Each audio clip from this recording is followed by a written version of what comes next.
La Retro es presentado por Next News, el banco de noticias más grande de Chile. ¿Cómo están? Bienvenidos a otro capítulo de La Retro, este podcast que hacemos semana a semana junto con Cecilia Cifuentes, economista, directora ejecutiva del Centro de Estudios Financieros del S Business School, y Guillermo Ramírez, abogado, diputado de la UDI, miembro de la Comisión de Hacienda de la Cámara, jefe de bancada también de ese partido en el Congreso. ¿Cómo están? ¿Cómo les ha ido? ¿Cómo va esta semana para todos ustedes? Veraniega. La temperatura está impresionante para ser principios de agosto. ¡Qué miedo! Yo vuelvo con el tema que me obsesiona, Cecilia y Guillermo, que es que yo creo que el gran tema, el principal tema que debería preocuparnos como sociedad chilena tiene que ver con el acceso al agua y el tema del calentamiento global de aquí a los próximos 10 años. Es muy probable que en algún minuto, y no quiero ser pitonizo porque tampoco estoy diciendo nada muy inteligente, estemos con cortes impensados o bien planificados y nos preocupemos de cosas más importantes que lo que muchas veces tiene la agenda política, que la verdad que importan menos o deberían ser menos acuciantes respecto a eso. Esto es el paréntesis personal respecto a esto. Vamos a lo que nos convoca, que siempre son temas económicos. Y particularmente la agenda ha estado muy marcada en materia económica esta semana por el anuncio de pacto fiscal.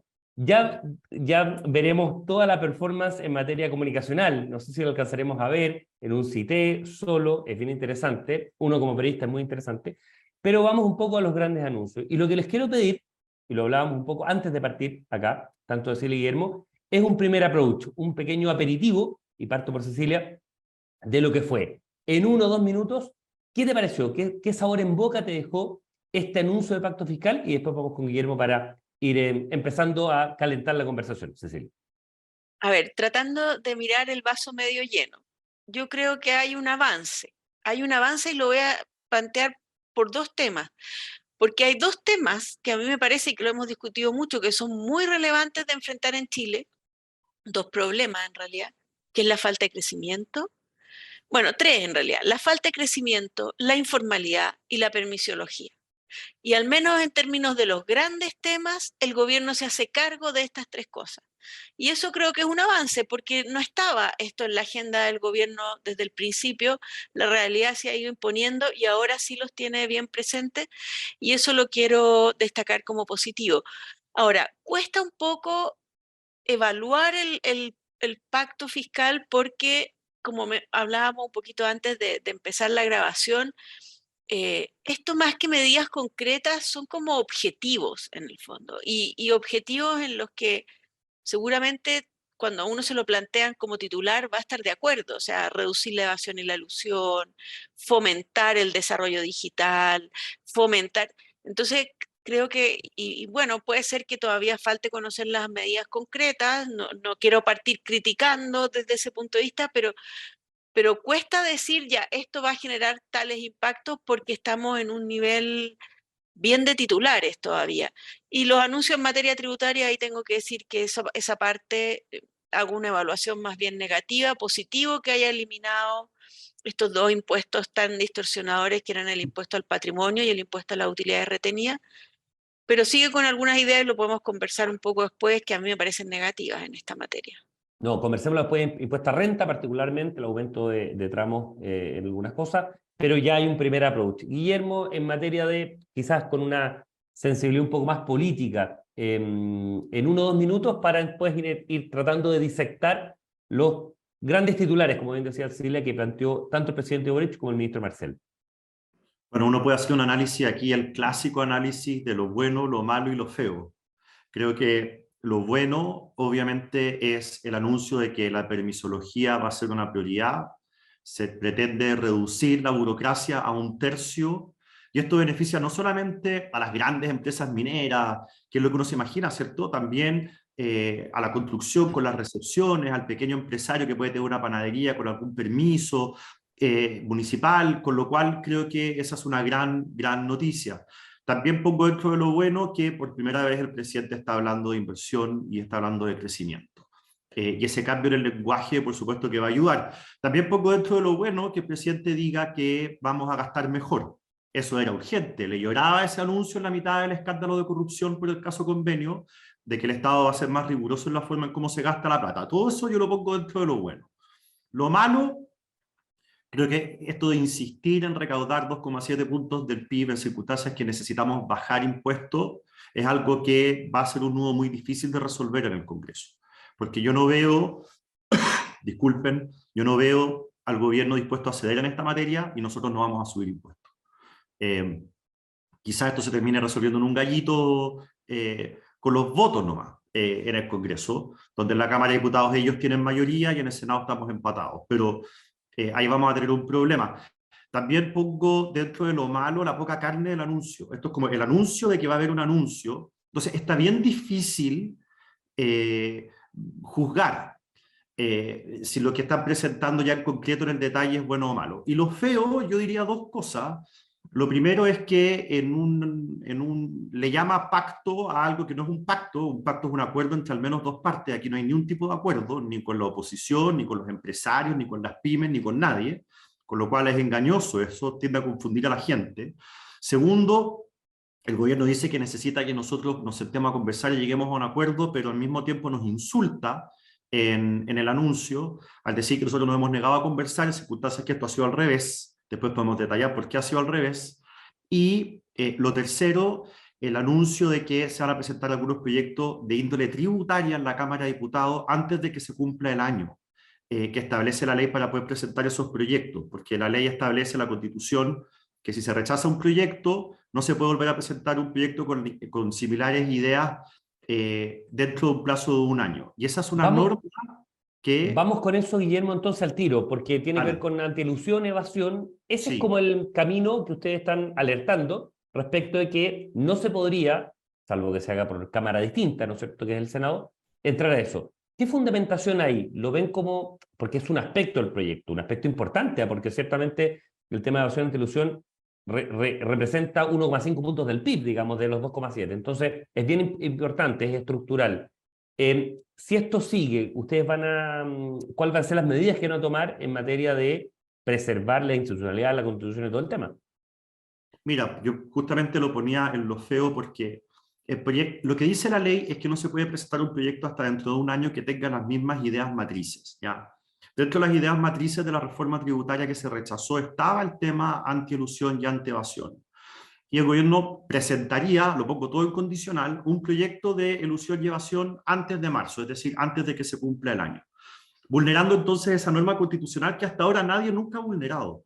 Esta es una norma muy importante porque es una norma que nos permite evitar pérdidas de tiempo en el Congreso y evitar permanentes populismos. O sea, cuando hay una persona que presenta un retiro del 10%, se rechaza la idea de legislar, bueno, nos aseguramos de que esa idea no se vuelva a presentar hasta dentro de un año.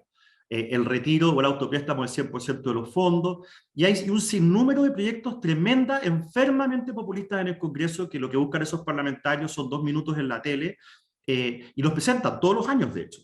Si nosotros vulneráramos esa norma, tendríamos todos los meses la presentación de estos proyectos, lo cual nos haría perder una cantidad de tiempo considerable en el Congreso, y ellos podrían insistir todo el tiempo hasta que se apruebe, lo cual le haría mucho daño a Chile, estos proyectos populistas. Entonces, esta es una norma demasiado importante para el buen funcionamiento del Congreso.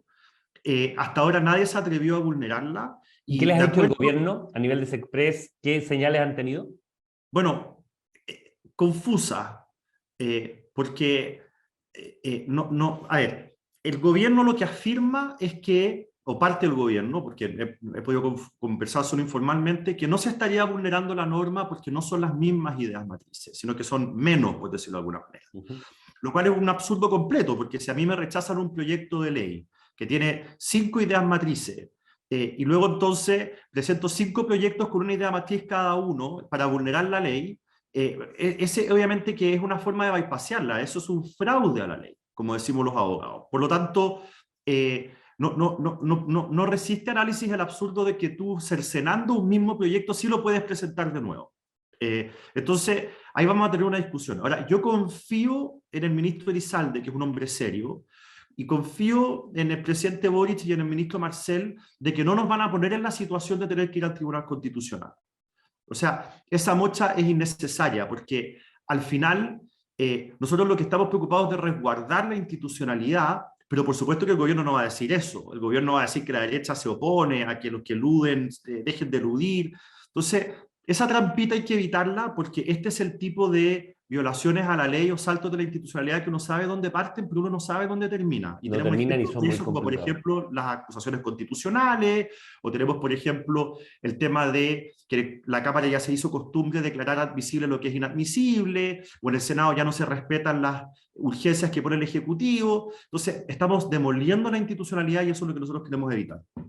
Sí, efectivamente, el tema de gasto, por ejemplo, que es de iniciativa exclusiva del presidente, con votos también de muchas veces de la actual oposición en eso, Claro. porque obviamente esto es bastante transversal cuando se trata muchas veces, lamentablemente, de demagogia más que de populismo en esto. Cecilia, el tema de impuesto a la renta. Vamos al tiro a, de las pocas cosas que hay, algunas novedades, algunas cosas tú decías muy buenas, pero algo puede haber. Si lo puedes ir analizando, ir disectando, como hablábamos, en esa dimensión.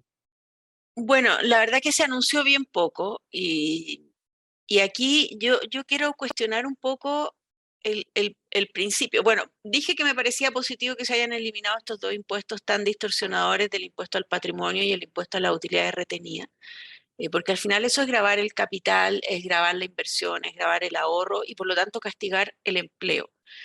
Ahora, el gobierno en materia de impuesto a la renta dijo dos cosas, que iba a mantener el alza en la tasa marginal del global complementario a las personas eh, y que iba a desintegrar el sistema. A mí esas dos ideas, a ver, desintegrar el sistema me parece definitivamente negativo en términos del objetivo de ahorro y inversión que necesitamos. Eh, y es cierto que la mayoría de los países de la OCDE tiene sistemas desintegrados, pero también es cierto que técnicamente uno puede demostrar que un sistema integrado es mejor, mantiene la equidad horizontal, evita la doble tributación al capital. Lo que pasa es que establecer la integración es un desafío tecnológico para el Servicio de Impuesto Interno o para el que haga este rol en cualquier país. Y Chile ya lo hizo eso, y lo hizo hace mucho tiempo, y ya tenemos un sistema tributario que es capaz de funcionar en forma integrada. No se entiende que queramos retroceder en esto sabiendo que es más distorsionador un sistema desintegrado, y yo creo que por mí recuperaría la integración total. Yo creo que la idea de la semi-integración fue negativa. Ahora, respecto La integración te parece mucho más neutral para la decisiones de agente integración es económico. neutral, la integración Exacto. lleva a que dos personas que ganan lo mismo paguen lo mismo. Y evita la doble tributación de impuesto al capital. Al final, la desintegración puede terminar siendo regresiva porque por los dividendos paga la misma tasa una persona que tiene renta, bueno, estamos hablando en general de gente de rentas altas, pero paga lo mismo alguien que Por tiene supuesto, renta alta respecto a alguien que tiene renta muy alta, porque es por una supuesto. sola tasa a los dividendos. Entonces, es un sistema que es en ese sentido más injusto. Y ya tenemos todo el desarrollo tecnológico para tener un sistema integrado, no se entiende que se quiera desarmar. Ahora, hay un punto en el discurso, y este es un discurso global que ha tenido el gobierno desde el principio, esta idea de los que más tienen, más paguen, y que parece tremendamente razonable puesto así, pero yo creo que hay que cuestionarlo también en este objetivo de aumentar el ahorro y aumentar la inversión, porque aquí yo tengo que preocuparme de, ¿y qué está haciendo esa persona que más tiene con sus ingresos? ¿Los está gastando o los está invirtiendo? Y si los está invirtiendo y generando actividad económica, yo no quiero castigarlo por ese hecho. Entonces yo creo que esta idea de el que más tiene, más pague, ojo, lo que nosotros en realidad buscamos como sistema es que el que más gasta, más pague, porque eso es lo realmente justo y eso es lo que promueve el crecimiento. Entonces, Bueno, esas dos ideas en temas. su minuto, ¿te acuerdas? Yo me acuerdo ahora, reportando algunas cosas, ideas, claro, planteadas por Rolf Flügers en su minuto, por Hernán Vigi, haciendo la historia de cierto los 50 años, que era este cambio, esta derogación del impuesto a la renta y esta implementación que duró un año, nomás el año 90, ¿no es cierto?, del impuesto al gasto, efectivamente, a quien retiraba y gastaba. Un paréntesis solamente en Sí, eso. aunque teníamos un poco esa lógica con un sistema totalmente integrado en que no se grababan las utilidades reinvertidas. Algo de esa lógica había en Chile y se ha ido desarmando. Exacto. Y por último, un tema bien relevante respecto a la evasión y a la elusión, a mí me falta todavía el tema de las exenciones. Hay muchas exenciones que no se justifican. Hay un trabajo que se hizo en el gobierno anterior, liderado por el exministro Briones, en que a mí me tocó participar. Hay un montón de exenciones en Chile que son tremendamente injustas. Personas de altos ingresos no están pagando, que tienen costos políticos, y ahí el tema no se toca para nada. Entonces, creo que ahí también hay deudas pendientes. Y en eso es una materia que sí se podría avanzar porque no formó parte del proyecto rechazado. Modernización del gasto, Guillermo, que es una dimensión que tú lo considerabas que al menos ya entra a la discusión, inevitable, ¿no es cierto?, por el mal uso que se ha hecho, ¿no es cierto?, de recursos públicos y millonarios, y cada vez vamos conociendo más. Es porque se levanta una piedra y van saliendo un montón de cosas. En esa dimensión, en cómo se gasta bien cada peso que aportamos todos los chilenos al Estado, ¿cómo evalúas tú y qué medidas destacas? Bueno, medidas todavía no hay muchas, pero destaco el principio de querer gastar mejor. Fíjate que dependiendo del estudio del que estemos hablando, la estimación es que en Chile estos son gastos permanentes, ¿ah? Estos no son gastos transitorios, son permanentes. Entre el 1 y el 1,5% del PIB se gasta en programas que no sirven para nada. A mí cuando me dicen, bueno, dame un ejemplo, bueno, hoy día no solamente podemos dar el cómo se asignan platas a ciertas fundaciones, sino que, no sé, pues, el INJUV, yo todavía no entiendo para qué sirve. El gobierno no necesita un centro de alumnos.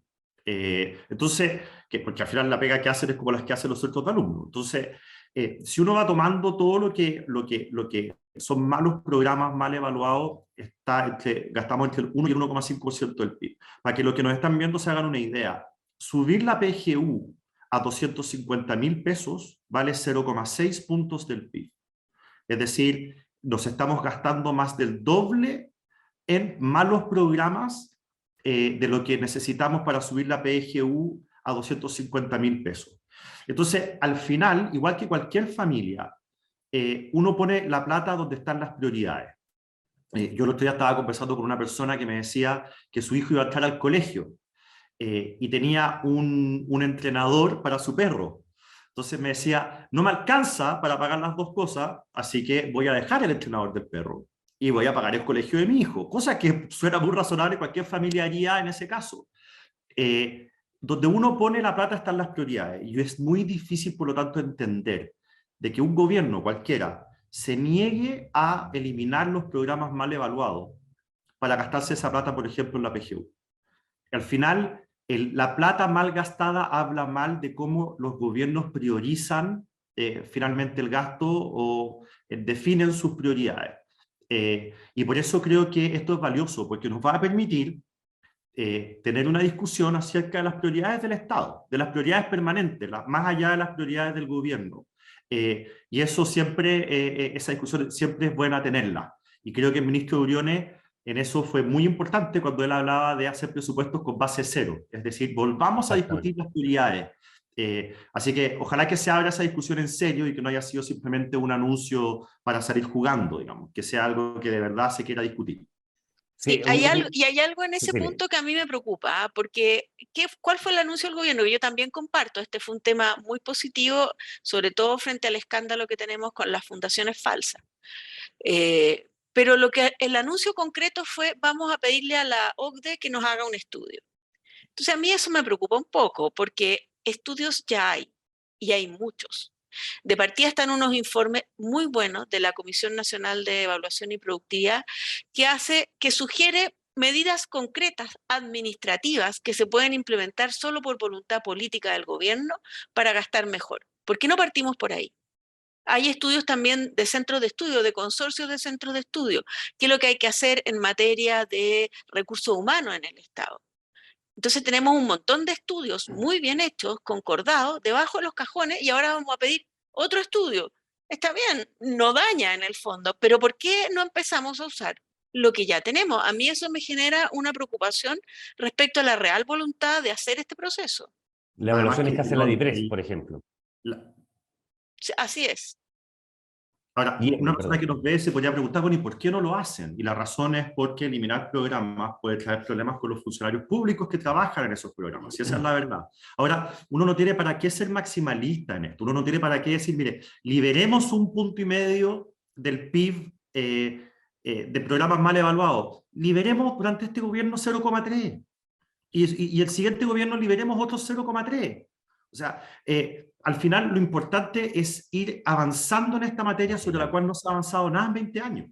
Efectivamente, la señal. Y el tema del presupuesto base cero es muy inteligente, y muy interesante y muy inteligente, porque efectivamente las prioridades van cambiando. Las prioridades en gasto, por ejemplo, de pensiones, no estaban hace 10 años o hace 15 años, ¿no es cierto? O hace, estoy pensando, hace 15 años, por ejemplo, respecto a esto. Hoy está, ¿no? Y eso es una necesidad acuciante en salud, en lo que uno quiera, y hace que lo que realmente demanda la población esté en primer lugar, y hay cosas que antes se demandaban mucho más y que obviamente están hoy en una orden de prelación un poco más bajo.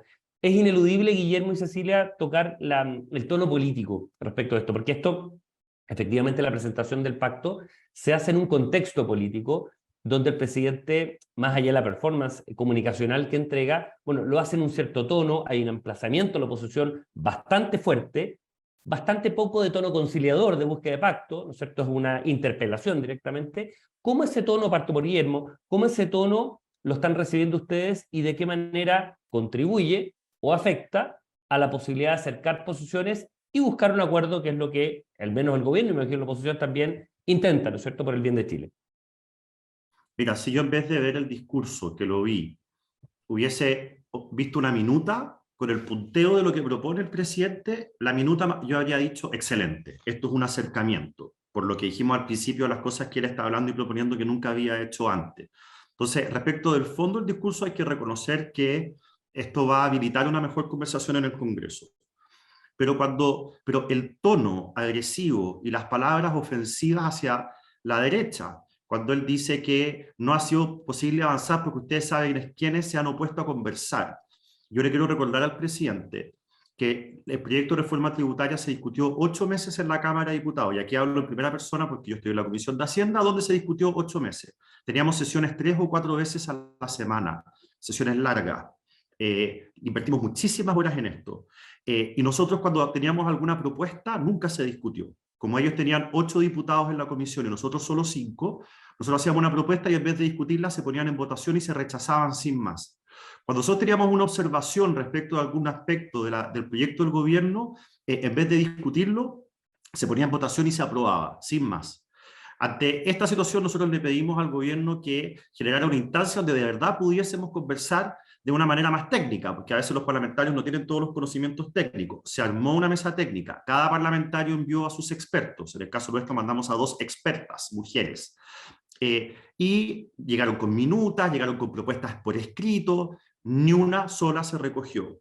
El ministro no fue a ninguna de esas reuniones, solamente los expertos del ministerio, y finalmente nuestras expertas se salieron de la comisión porque se sintieron maltratadas por los funcionarios del gobierno que básicamente se burlaban de ellas y de sus propuestas. Entonces, yo le quiero recordar al presidente Boric que la disposición al diálogo estuvo en la comisión, en una comisión experta, no se nos escuchó, se abusó de esa mayoría, se humilló a las mujeres expertas que nosotros llevamos a las comisiones, más nosotros no podemos hacer. Así que yo no acepto que el presidente diga que nosotros nunca estuvimos dispuestos a conversar, porque si se rechazó esto en la sala de la Cámara de Diputados fue por la propia soberbia y la poca disposición del gobierno a conversar con nadie esta materia.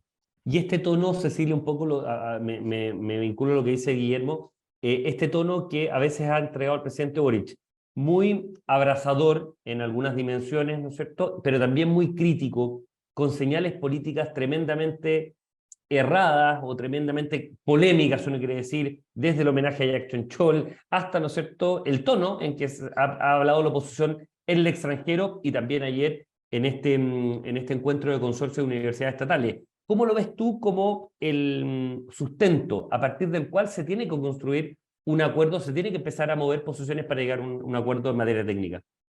Sí, mira, yo lo resumiría en una idea. Yo creo que antes de un pacto fiscal, el gobierno necesita intentar un pacto por la amistad cívica, por recuperar la amistad cívica en Chile.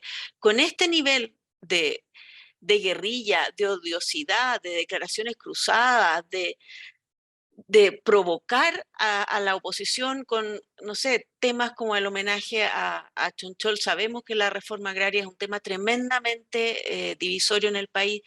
La forma como se está pensando conmemorar los 50 años ha generado pura polarización. Entonces yo creo que habría que decirle al gobierno, primero, antes de su pacto fiscal, piense en un pacto por la amistad cívica, que tiene que partir por cambiar esta actitud bastante errática del presidente, que un día tiende la mano y al otro día da la espalda y da a veces patadas.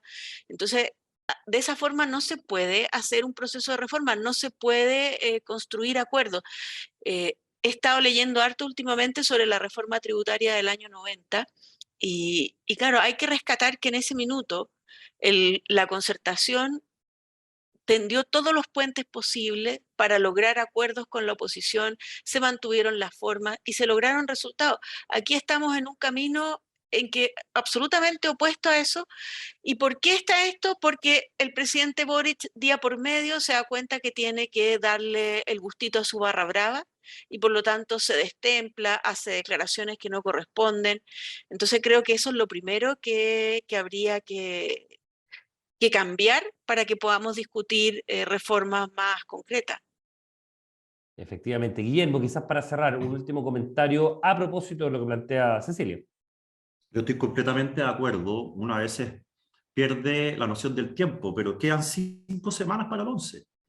Y como el 11 no ha aprendido tanto y la izquierda más radical quería aprovechar o quiere aprovechar esta fecha para agudizar las contradicciones, como dicen ellos, polarizar el ambiente y ver de esa manera si pueden recuperar un poco la simpatía de aquellos que les han dado la espalda pero que votaron por ello. Obviamente que lo que vamos a ver de aquí en adelante es lo que pasó ayer, un tono más violento, más agresivo y que busca la división, porque Cecilia dice, vamos por un pacto por la concordia al final, más que la discordia. Pero creo, Cecilia, que ellos efectivamente están buscando polarizar, por lo menos de aquí al 11. Están buscando que haya una discusión más elevada de tono, lo que les permita a ellos, en el fondo, poder hablarle mejor a su gente.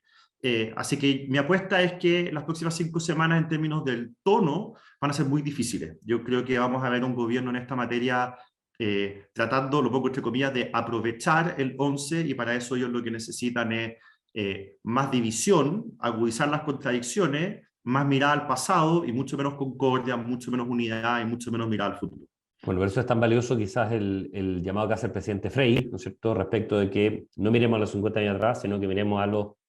Porque además van a pasar 100 y dice 150 y 200 años ayer en la Universidad Católica respecto de esto. Y también yo me hago cargo de lo que planteaba la presidenta del PS. O sea, nos quedamos callados durante esto. Bueno, sería interesante que la centroizquierda o la izquierda más moderada ahora no se quede callado en las próximas 5 semanas y que obviamente tome un rol moderador respecto a lo que es para Chile esta fecha, que obviamente divide y que es una fecha muy, muy importante, pero esto sigue, la historia sigue, somos todos compatriotas y por lo tanto no pueden seguir agudizándose divisiones del pasado con miras a tratar de encontrar caminos comunes hacia adelante. En fin, lo vamos a estar conversando, seguramente vamos a tener más luces en materia previsional, que no lo hemos tocado hoy día, pero seguramente ya va a haber algunas luces, han salido algunas novedades que uno siempre se tienta de poder preguntárselo a usted, y en materia tributaria también. El pacto fiscal va a entregar más a goteo, ¿no es cierto? Ayer lo entregó el ministro de Hacienda, algunas luces adicionales en Cerro Castillo. En fin, lo vamos a estar conversando, como siempre, en La Retro, en este podcast que hacemos semana a semana para ir tocando estos temas con Cecilia Cifuentes, economista y directora ejecutiva del Centro de Estudios Financieros del S Business School, y Guillermo Ramírez, abogado, diputado de la UDI y miembro de la Comisión de Hacienda de la Cámara. Como siempre, que tenga una gran semana y nos estamos encontrando la próxima. La Retro es presentado por Next News, el banco de noticias más grande de Chile. El Líbero, la realidad como no la habías visto. Haz que estos contenidos lleguen más lejos haciéndote miembro de la Red Líbero.